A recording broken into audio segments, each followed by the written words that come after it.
Hey everyone, and welcome back. I'm Dr. Kola B. As a psychologist, I study the architecture of our minds. As a human living in this particular moment, I see how our modern world interacts with that architecture, sometimes creating entirely new landscapes of anxiety. Today, we need to talk about the tiny device in your pocket that has become one of the biggest battlegrounds for our hearts: your phone.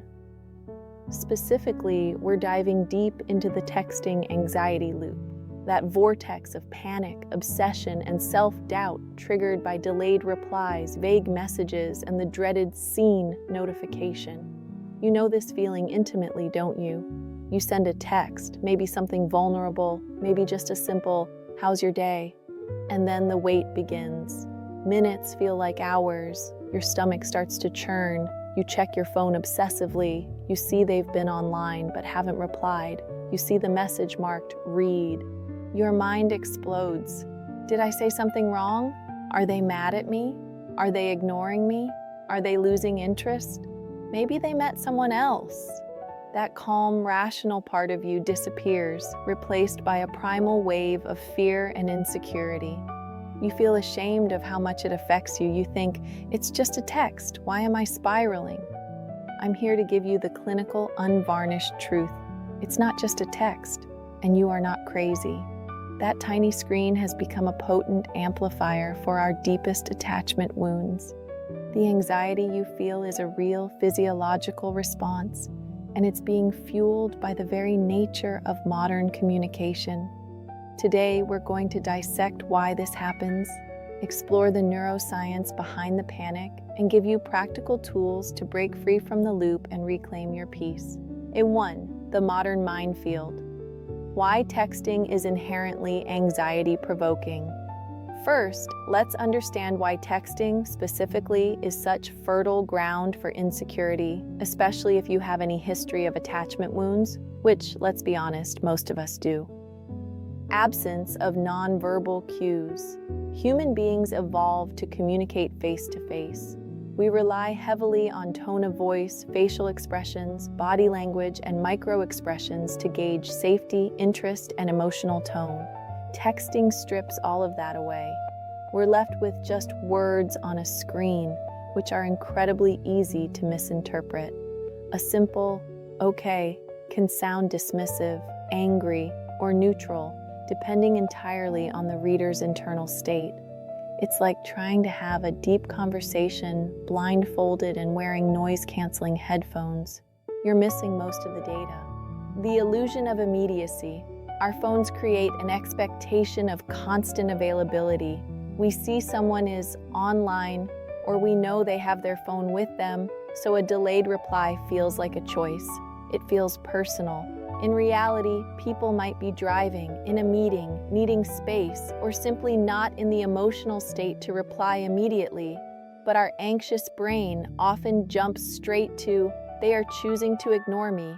Ambiguity is the default. Texting encourages brevity and often lacks context. Jokes can fall flat, sarcasm can be missed, vulnerability can feel exposed and unreciprocated. This ambiguity is a breeding ground for projection. We fill in the blanks with our own fears and insecurities. Seen notifications, the psychological torture device.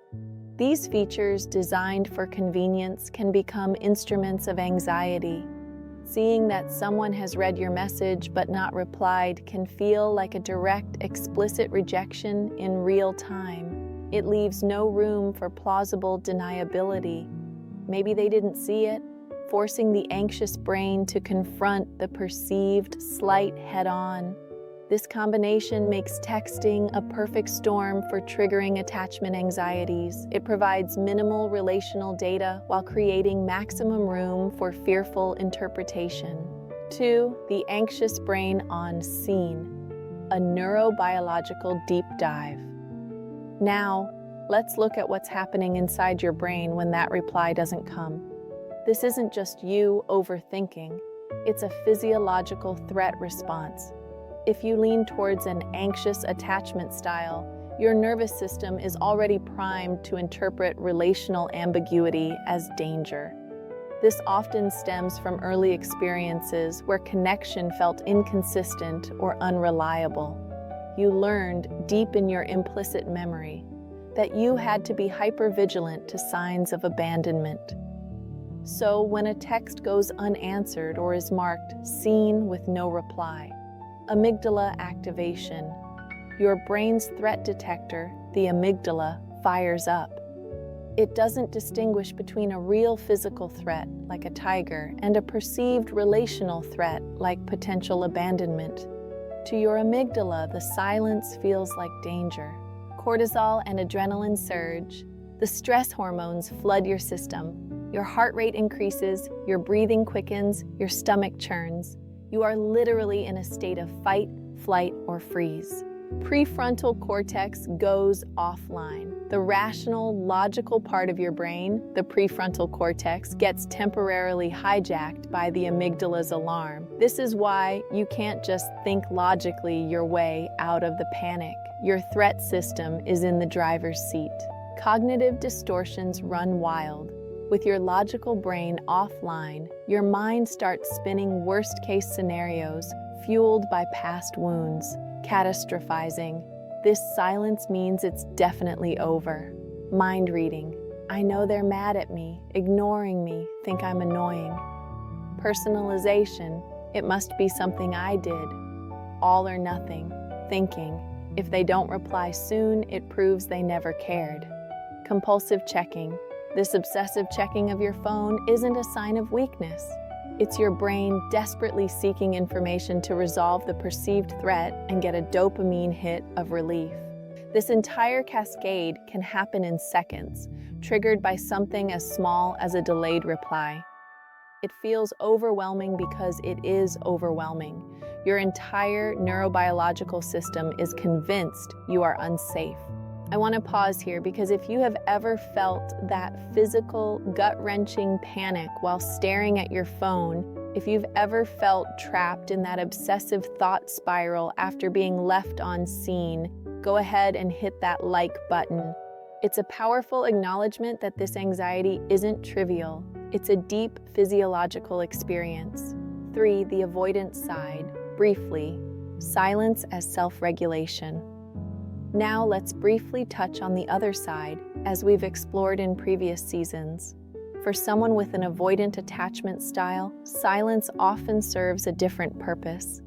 It's usually not a deliberate weapon, though it can feel like one. It's more often emotional regulation. They might feel overwhelmed by the conversation, the perceived expectation, or their own feelings, and need space to reset their nervous system. Maintaining autonomy, replying immediately can feel like losing control or being obligated. Delaying creates a buffer. Fear of saying the wrong thing. Sometimes they don't reply because they're anxious about how to respond perfectly and avoid conflict or deeper intimacy. Genuine distraction. They might simply be focused on something else and lack the anxious urgency to reply instantly. The tragedy is that the avoidance attempt at self-regulation, creating distance, directly triggers the anxious person's deepest fear, abandonment, creating a painful, self-perpetuating loop. And if you recognize yourself in either side of this dynamic and you are ready to learn how to break your part of the cycle and cultivate more secure communication patterns, then I invite you to hit that subscribe button. Consider it a commitment to bringing more peace and less panic into your digital connections. 4. Breaking your side of the loop. Tools for reclaiming your calm. You cannot control how or when someone else replies, but you absolutely can control how you respond to the silence. Breaking the loop starts with managing your own nervous system. Tool number 1, the sacred pause. Interrupt the reaction. The moment you feel that familiar anxiety spike, stop. Do not react. Do not immediately text again. Do not start typing and deleting. Put the phone down. Physically create distance. Walk into another room. Breathe. Take 3-5 slow, deep belly breaths. Inhale for 4, hold for 4, exhale for 6. This manually activates your parasympathetic calming nervous system. Ground yourself. Use the 5-4-3-2-1 technique. Name 5 things you see, 4 things you hear, 3 things you can touch, 2 things you smell, 1 thing you taste. This pulls your brain out of the past, future fear and into the present sensory reality. Tool number 2, reality testing your thoughts. Challenge the story. Once your immediate panic starts to subside, even slightly, engage your rational brain. Identify the core fear. What am I really afraid of right now? E.g., I'm afraid they're rejecting me. I'm afraid I'm not important. Gather actual evidence. What facts do I have? E.g., the fact is the message is marked seen. That's it. What assumptions am I making? E.g., I'm assuming it means they're angry. Generate alternative explanations. Brainstorm at least 3 other plausible reasons for the silence that are not about you. E.g., they're driving, their phone died, they're having a busy day, they saw it but got interrupted before replying. This breaks the certainty of the catastrophic thought. Tool number 3, self-soothing. Meet your own need. The anxiety often comes from an unmet need, e.g., reassurance, connection. Instead of demanding it from the silent phone, find ways to give it to yourself right now. Positive self-talk. Speak to yourself kindly. It's okay to feel anxious. This feeling will pass. My worth doesn't depend on their reply speed. Comforting activities. Wrap yourself in a blanket, make tea, listen to calming music, hug a pet. Engage your senses in something soothing. Connect elsewhere. Call a supportive friend or family member to talk about anything else, not just to vent about the text. Get your need for connection met through a reliable source. Tool number 4, set a response delay rule for yourself. Commit to waiting a specific, reasonable amount of time before sending any follow-up text, e.g., 24 hours unless it's genuinely urgent. This builds your tolerance for uncertainty and prevents reactive messaging. Number 5, focus on your life outside the phone. The less your life revolves around waiting for texts, the less power those texts have. Actively schedule and engage in activities that fill your cup. Hobbies, work, exercise, time in nature, quality time with reliable loved ones. Build a life so fulfilling that a delayed text becomes a minor inconvenience, not an existential crisis. 5. Redefining connection. Presence over pings. Ultimately, breaking this loop requires a fundamental shift in how we define connection in the digital age. Real intimacy isn't built on the frequency of texts. It's built on the quality of presence, mutual respect, consistency over time, not minute to minute, and emotional safety.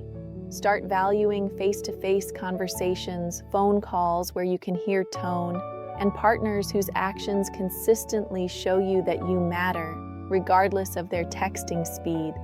Learn to see texting for what it is, a convenient tool for logistics and light connection, but a very poor substitute for genuine intimacy.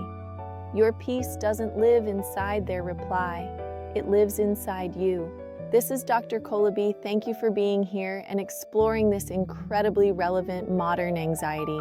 If this conversation helped you understand your own texting anxiety or gave you tools to manage it, please like this video and subscribe to the channel if you haven't already. Don't forget to hit that notification bell. And remember, you have the power to regulate your own nervous system. You don't need their immediate reply to feel okay. Your peace is yours to cultivate. I'll see you next time.